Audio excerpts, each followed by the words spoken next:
Hello, my name is Corbin, and today we're going to be going over the CCSP Study Guide, Chapter 4, Cloud Data Security. First, we're going to go over the CIA triad. The first concept in the CIA triad is confidentiality. This just means that information that is accessed should only be accessed by those who are authorized. The next is integrity. Information should not be changed. The data should be trustworthy and authentic. Lastly, it is availability. The information should be accessible and functional. So next we're going to go over the cloud data lifecycle. The first portion of the cloud data lifecycle is to create the data. The second is to store the data. These happen simultaneously many times. The next phase is the use phase, where the data is used. The next phase is the share phase, where the data is shared. The next is archive, long-term storage. And the last is destroy. So that's create, store, use, share, archive, destroy. Let's go over the create phase. So if the data is created by users accessing the cloud remotely, the data should be encrypted before uploading. The crypto system used should have a high work factor. It should be approved, an approved FIPS 140-2 crypto system. Connection used to upload should be IPsec or most updated TLS transport layer security VPN solution. The user should practice good key management. Note, PKI, public key infrastructure, a difficult to implement and maintain but secure framework of communications protocols, programs, and procedures. If the data is created within the cloud, it should be encrypted when created. Proper key management also applies to data created within the cloud, and classifications should be used on the data. So for the store phase, there are two types of storage, short-term and long-term. The storage phase is mostly concerned with short-term. Like I said before, it usually occurs simultaneously with the create phase. You create the data and place it in storage immediately. Encryption at rest and in transit should apply during this process. For the use phase, remote access secured with an encrypted tunnel. So when users are remotely accessing the data and using the data, they need to be secured with an encrypted tunnel such as VPN. BYOD concerns, so for bring your own device concerns, that would be training of users, utilizing VPNs, utilizing IRM, utilizing DLP solutions, privilege restriction, modifying processing, those should be restricted with least privilege. And lastly, logging and audit trails. Concerns for the provider would be virtualization protections. They'll be in charge of ensuring that virtualization, virtualized instances are protected. Data can't be read or detected by other virtual hosts. So if one virtual host is up and another one is also up, they shouldn't be able to read each other's data. They should be separate instances and encrypted separately. Personnel and administrative controls at data center. So of course they're obviously responsible for physical personnel and administrative controls at the data center. These will be negotiated within the SLA and provided through a SOC 2 Type 2 audit preferably. For the share phase, of course, we need encryption in transit once again because there's going to be a lot of data in transit during the share phase. So that is a massive consideration. Information rights management. We need to ensure that our data is protected, especially IP and things like that. Egress monitoring, so that would be DLP. And then sharing restrictions based on jurisdiction/regulation to ensure that we're still compliant. Export and import controls, making sure that the data doesn't go where it's not supposed to be. Data that doesn't need to go to China shouldn't go to China, and data that should come from China should be allowed that way. Controls can be allowed that way. Export import regulations, so we're going to go over those real quick. Let's talk about ITAR. That is the International Traffic in Arms Regulations. This is a U.S. law. It's basically defense-related exports, so like magazines, guns, intellectual property related to defense, or cryptography systems are even considered defense-related exports. So that's what that governs. The EAR is the Export Administration Regulations. These are Department of Commerce prohibitions on technology that could be used for commercial or military purposes. Seems kind of similar to ITAR, but ITAR also covers a lot of physical defense-related exports. cryptography. Of course, some countries have restrictions on importing encrypted material. The CCSP will have to do the research themselves before doing business within a jurisdiction that could have cryptographic restrictions. And then last is the Wassenaar Agreement. It's discussed in the book. Not super applicable to the CCSP, but it's mentioned. Definitely review that in the book or look it up if you want to know what it is. As far as archiving, so for the archive phase, of course, we have to do encryption in transit, and then we have to do encryption for data at rest, especially for archiving. We're going to be doing long-term storage. This data will be there for a long time, so we also have to ensure that wherever it's being stored is being properly maintained, patched, and updated. And then, of course, lastly, key management for the encryption needs to be handled properly. And we'll go over key management later. So for archive, the physical location. The location where you're archiving the data, you need to consider the following factors. Environmental factors, the jurisdiction where the data is located. Is it easy to access for contingency? How far is it if we need to access it for contingency? What format is the data stored in? Is it portable? What type of storage medium is being used? How long are we planning on having this data in retention? As far as staff goes, are these employees of ours or are they a third party? Background checks, monitoring, government, and governance enforcement need to be applied to either version of that, either employees or third party. Procedures, how is it ported to archive? How does it get there? How do we recover it? If we need to, and are we taking regular backups? What kind of backup plans are we using? As far as the destroy phase, what we need to worry about is crypto shredding. It's the only feasible way. We discussed it in chapter 1. We've discussed it several times. Crypto shredding is the only feasible way to destroy safely data within the cloud.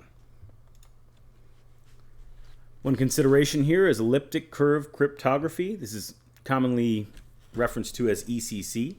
It uses smaller keys than other cryptography methods, and it uses algebraic elliptical curves that provide the same level of safety as a lot of the bigger cryptographic methods.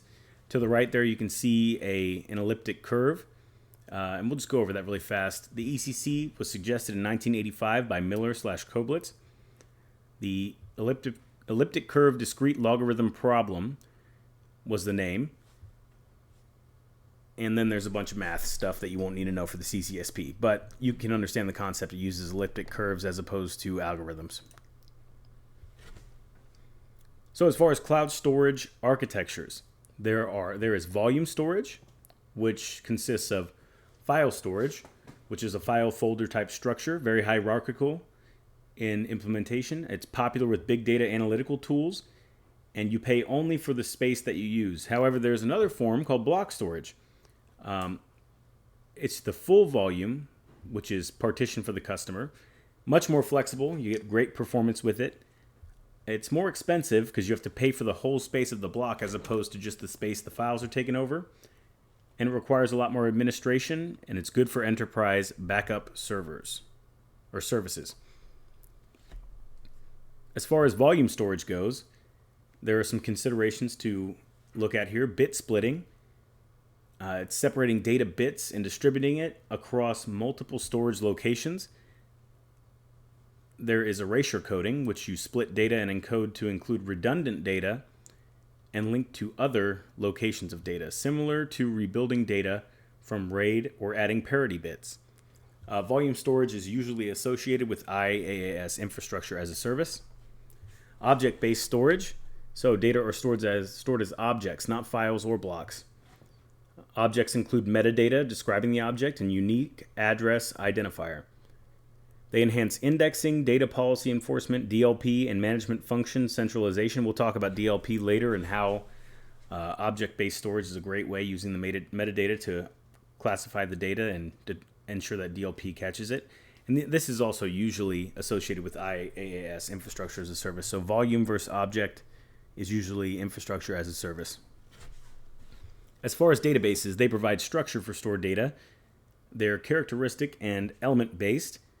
They include specific trait required to file the data known as the primary key. Usually back-end storage in the data center is accessed through online apps or APIs through the browser. So you'd access the backend storage through an API through the browser. Can be implemented in any deployment model. You can use a database, whether it's IaaS, PaaS, or SaaS, but it's mostly associated with platform as a service and software as a service. A content delivery network. So the content delivery network is a form of data caching that's usually closer to areas of high demand. So let's go straight from the book. Here's a good example. Perhaps the best example of why an organization would want to use a CDN is online multimedia streaming services. Instead of dragging data from a data center to users at variable distances across a continent, the streaming service provider can place copies of the most requested media near metropolitan areas where those requests are likely to be made, thus improving bandwidth and delivering quality. So content delivery network is mostly focused on ensuring good quality, putting the service closer to the people, the user. Cloud data security foundational strategies. Those would be encryption, masking, obfuscation, anonymization, and tokenization. SIEM, which is called a SIM or a SIEM.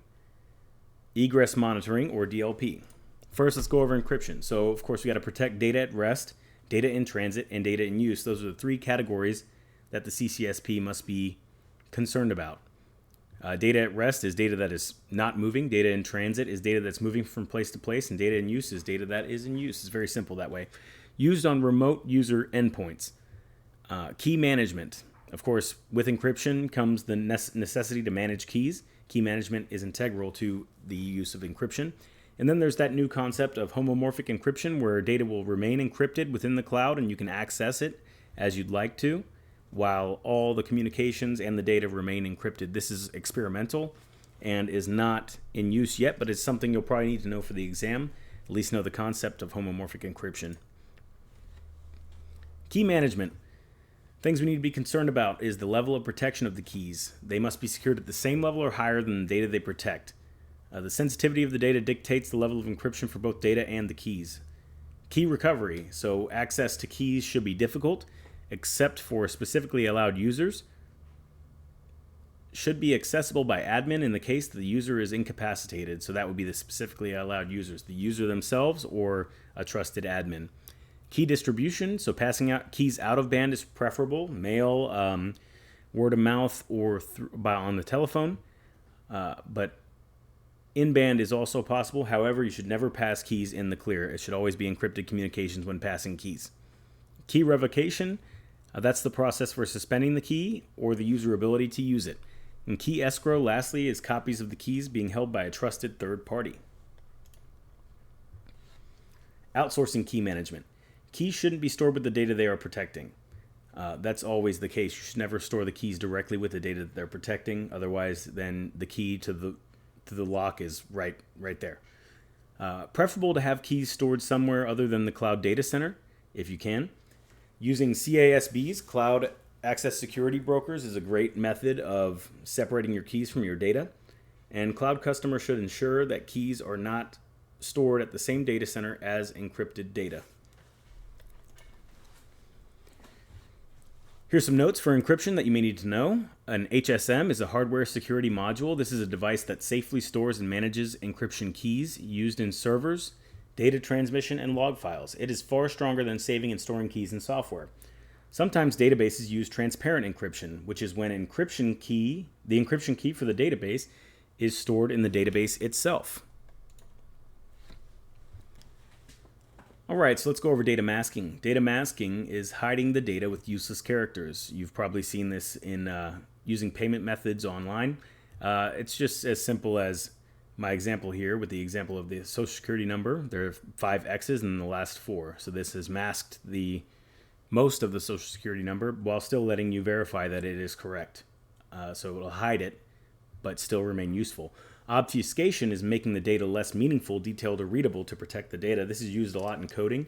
Obfuscating is just making it much more difficult to read, making it a lot more work for an attacker to really figure out what's going on, and or a defender. Anonymization is removing telltale non-specific identifiers. Tokenization is having two databases, and that's important. You must have two databases. One will have the actual sensitive data, and one will have the non-representative token that is matched to that specific piece of sensitive data. The client and the server both communicate to the token server in authentication.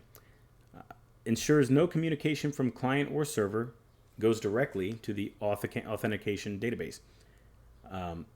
Tokenization server must have strong authentication protocols for this method to work. Lastly, there will be randomization. That's replacement of data with random characters. There's, of course, also zeroing, which replaces it all with zeros. Obscuring data. So you can obscure data with statically. A new set of data is created as a copy, and only the obscured copy is used. So you go and it'll go and grab the static obscured data.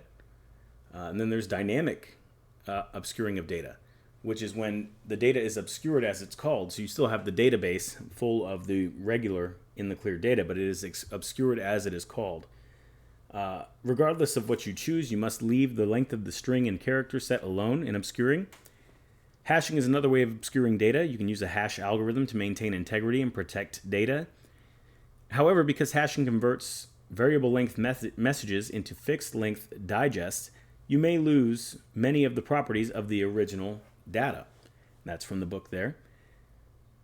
Shuffling, so this uses actual production data that shuffles it around. It's not as secure as other methods because it's utilizing the actual data and just shuffling the letters or the characters around. And then nulls, which you talked about just a minute ago, deleting the raw data from display before it is represented, or displaying null sets. Dramatically reduces the functionality as well. That's the only downside to that one.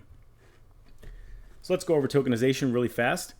Here we can see how tokenization works. You have the creator who goes into the DLP to the token database, and it all goes into the PII database. So the token is created for the data.